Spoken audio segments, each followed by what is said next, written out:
The Bible mentions that when Jesus was taken before Pilate for his trial, Pilate was hesitant. Like, he did not really want to immediately crucify Jesus. So one of the objections raised by atheists is, why would Pilate be hesitant to crucify Jesus? After all, the accusation that was brought against Jesus was that he was claiming himself to be a king. And Romans did not like insurgents. Romans did not like revolutions or people trying to usurp the Roman authorities and claim kingship or political freedom. Plus, Pilate hated Jews, so why wouldn't he be excited to crucify Jesus? Why would he be hesitating? Now, to begin with, I think it's inaccurate to say Pilate hated Jews. If you want to know what hating Jews looks like, you gotta take a look at Hitler. So I think it's inaccurate and inappropriate to say Pilate hated Jews. But that said, it is true that the accusation brought against Jesus was that he was claiming to be king, which Romans would see as a threat. So why wouldn't Pilate take it seriously? Shouldn't he take it seriously? He should, and actually he did. But Bible says he still hesitated. Let's see why he hesitated, and if the story actually makes sense, and if there is any reason to find it to be a contradiction of some sort or something unrealistic and unbelievable. All right, I've again harmonized the multiple gospel accounts together, and I've used the color coding so that you can see where each line is coming from. This is how the story goes about the trial of Jesus before Pilate. Then they led Jesus from the house of Caiaphas to the governor's headquarters. It was early morning. They themselves did not enter the governor's headquarters so that they would not be defiled, but could eat the Passover. So Pilate went outside to them and said, "What accusation do you bring against this man?" They answered him, "If this man were not doing evil, we would not have delivered him over to you." Pilate said to them, "Take him yourself and judge him by your own law." The Jews said to him, "It is not lawful for us to put anyone to death." So they brought him before Pilate, and they didn't have any serious charges. They probably told him that, "Hey, look, this guy is teaching all sorts of nonsense. He's changing our religious practices, rules, and teaching new things that are against our religious views." Probably they said something along those lines. That's why Pilate went saying, "Why should I care? If you're having issues with your religion, deal with it yourself. Take him and punish him according to your law. Just take him away." He didn't really care. And then they began to accuse him, saying, "We found this man misleading our nation and forbidding us to give tribute to Caesar, and saying that he himself is Christ, a king." Now that is a serious accusation. Pilate should now be taking it seriously. If it's a religious matter, he wouldn't really have to care. But saying, if someone is claiming to be king and saying, "Don't pay tribute to Caesar, don't respect or obey Caesar," that is a serious thing. And let's see what Pilate did. He did take it seriously. So Pilate entered his headquarters again and called Jesus and said to him, "Are you the king of the Jews?" Romans took insurgency seriously. Romans took anyone claiming to be king or trying to start a political revolution seriously. And they did punish them severely by putting them in jails, prisons, or by executing them. But that doesn't mean they just executed or punished anyone the moment they heard a claim that they are trying to start an insurgency. They needed proofs, or else the system would totally fail. I could go and tell about someone whom I don't like, saying, "Oh, he's an insurgent," or "He's claiming to be a king." And then if they are just to go and kill that person without doing any investigation, you can imagine that Rome would soon be killing itself. Now, So that's what Pilate did. Any reasonable governor or official would then investigate, at least do a basic investigation to see whether those claims are true, whether they can really believe that this person is an insurgent. And if they did see evidence, yes, they took it seriously and punished him. That's what Pilate is doing here. So Pilate entered into his headquarters and asked Jesus, "Are you the king of the Jews?" Jesus answered, "Do you say this of your own accord, or did others say it to you about me?" Pilate answered, "Am I a Jew? Your own nation and the chief priests have delivered you over to me. What have you done?" Jesus answered, "My kingdom is not of this world. If my kingdom were of this world, my servants would have been fighting, that I may not be delivered over to the Jews. But my kingdom is not from the world." Then Pilate said to him, "So you are a king?" Jesus answered, "You say that I am a king. For this purpose I was born, and for this purpose I have come into the world, to bear witness to the truth. Everyone who is of the truth listens to my voice." Pilate said to him, "What is truth?" Now, you can see here that Pilate is already getting to realize that this guy is not an insurgent as they claimed he is. Jesus does say that he's a king, but then he says, "But I'm not really a king.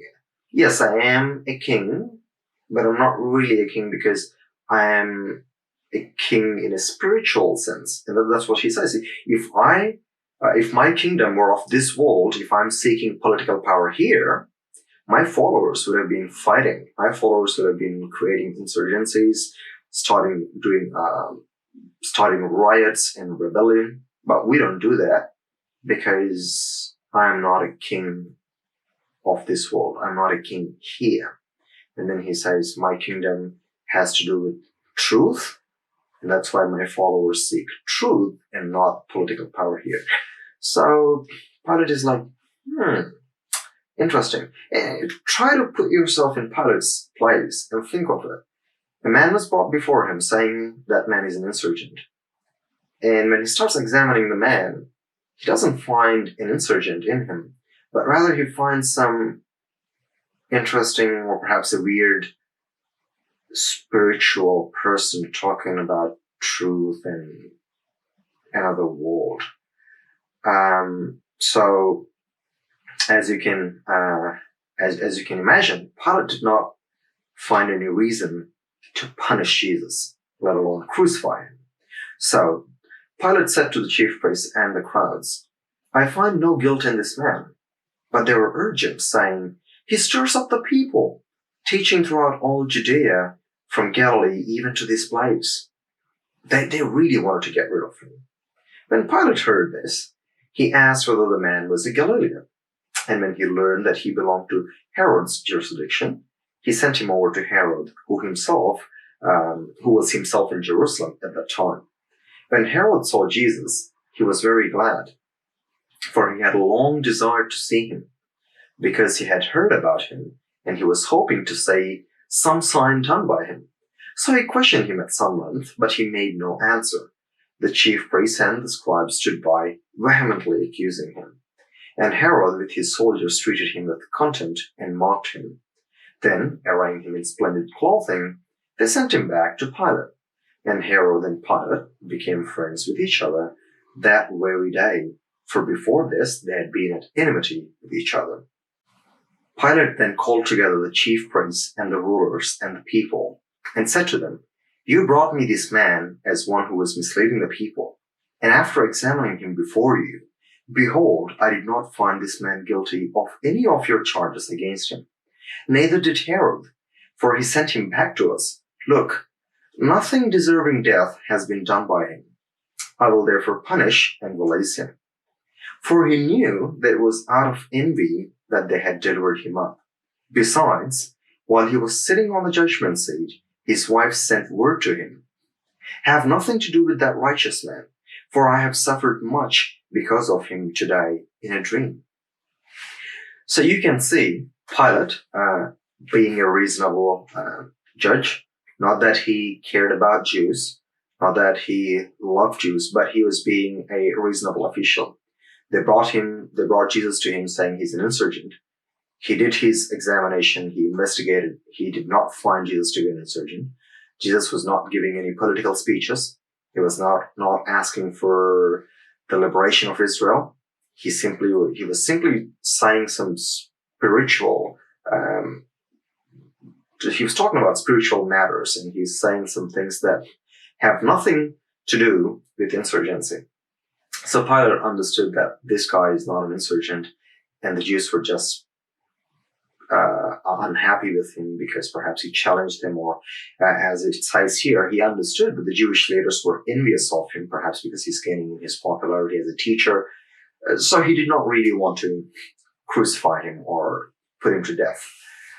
Now he said, like, he also sent him away to Herod because he didn't want to, get involved in that mess. So he sent him away to Herod, hoping that Herod would punish him. But Herod also sent him back. Now remember, Herod did not like Jesus. He was excited to see Jesus because he was hearing a lot about him. He heard about Jesus even from his father. And even his father wanted to kill Jesus when he was a baby. But then he did not find a valid reason to kill Jesus. If only Herod found evidence to say Jesus was actually creating an insurgency or being a threat to his political power, he would have put him to death. He did not put him to death and send him back. So Pilate says, guys, look, there is no reason which I can use to put this man to death. So please, take him away. And added to that, it says his wife sent him a word saying, look, I've been having these dreams about this guy, and don't do anything to him because I think he's some supernatural person. I've been having these nightmares, these crazy dreams. And remember, Roman people were also religious. At least they believed in supernatural. They did not believe in the Jewish religion, but they did believe in supernatural. They were not all atheists. They had lots of gods. So it would make sense if his wife sends a word saying, look, I've had a dream about this guy and it's a scary one, so you better not do anything to him. It would make sense that Pilate would be a bit more cautious because they did believe in supernatural. So it says, then because he did not want to crucify him, but he also wanted to satisfy the people, he just punished him lightly and he wanted to release him. So then Pilate took Jesus and flogged him, and the soldiers twisted together a crown of thorns and put it on his head and arrayed him in purple robe. They came up to him saying, "Hail, King of the Jews," and struck him with their hands. Just a side note, this is mockery. This is humiliating mockery. I would say this to atheists or anyone who denies Jesus: take a look at his life and see if there is anything that deserves mockery, and ask yourself if you're treating Jesus the way he ought to be treated. Anyway, now moving on with the trial of Jesus here. Pilate went out again and said to them, "See, I'm bringing him out to you, that you may know that I find no guilt in him." So Jesus came out, wearing the crown of thorns and the purple robe. Pilate said to them, "Behold the man." When the chief priests and the officers saw him, they cried out, "Crucify him! Crucify him!" Pilate said to them, "Take him yourself and crucify him, for I find no guilt in him." Guys, I'm done with it. I've done the trial. I did my investigation. I see nothing in him. If you're having any issues with him because of your religious stuff, take him and crucify him yourself. The Jews answered him, "We have a law, and according to that law, he ought to die because he has made himself the Son of God." When Pilate heard this statement, he was even more afraid. And that would make sense. He was already afraid because of the word his wife sent him regarding Jesus. And now he hears that Jesus has been claiming to be Son of God, and that made him even more worried. So he entered his headquarters again and said to Jesus, "Where are you from?" But Jesus gave him no answer. So Pilate said to him, "You will not speak to me, hmm? Do you not know that I have authority to release you and authority to crucify you?" Jesus answered him, "You would have no authority over me at all unless it had been given you from above. Therefore, he who delivered me over to you has the greater sin." From then on, Pilate sought to release him. But the Jews cried out, "If you release this man, you're not Caesar's friend. Everyone who makes himself a king opposes Caesar." So when Pilate heard these words, he brought Jesus out and sat down on the judgment seat at a place called the Stone Pavement, in Aramaic, Gabbatha. Now, before we go ahead, let's analyze this part. So Pilate took him inside because he was more concerned and he wanted to find out more, because now he's hearing that Jesus has been claiming to be the Son of God. And Pilate says, "Hey, you, answer me. Don't you realize that I can release you? I can set you free. I have power." And Jesus goes, "Unless it is granted to you from above, you can do nothing to me." And then he says, "Therefore, the one who has delivered me to you has greater sin."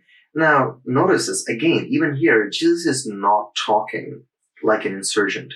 He's not saying, "Look, you cannot do anything to me because my gang is going to fight you." He says, he's talking about supernatural, he's talking about God, and he says, unless he grants you power, unless it is given to you from above, you can't do anything to me. And then he's not talking about crime and punishment and power and politics. He's talking about sin, which again is a spiritual matter, supernatural terminology, not a terminology used by insurgents. Again, reinforcing the fact that this person, this Jesus, was not there for political reasons. And Pilate understood it very clearly, and that's why he sought all the more to release him. But the Jews would say, "Look, if you release this guy, you're not Caesar's friend." And now they're trying to create trouble there. So when Pilate heard those words, he sat on the judgment seat again. Says, "No, it was the day of preparation of the Passover. It was about the 6th hour. He said to the Jews, 'Behold your king.' They cried out, 'Away with this man, and release to us Barabbas, a man who had been thrown into prison for an insurrection started in the city and for murder.' Now at the feast, he used to release for them one prisoner for whom they asked, and among the rebels in prison who had committed murder in the insurrection, there was a man called Barabbas. Now the chief priests and the elders persuaded the crowd to ask for Barabbas and destroy Jesus. The governor again said to them, 'Which of the two do you want me to release for you?' And they said, 'Barabbas.' Pilate said to them, 'Then what shall I do with Jesus who is called Christ?' They all said, 'Let him be crucified.' And he said, 'Why? What evil has he done?' But they shouted all the more, 'Let him be crucified.' Pilate said to them, 'Shall I crucify your king?' The chief priests answered, 'We have no king but Caesar.'" Now, notice another objection raised here is saying, look, if Romans are so serious about insurrection, why would Pilate release a former criminal, a murderer, and also the guy who started an insurrection previously? Why would he release that guy out? It explains here, it answers that question here. It says, because it was the custom in those days for Pilate to release one prisoner, whomever the Jewish people demand, during the Passover festival.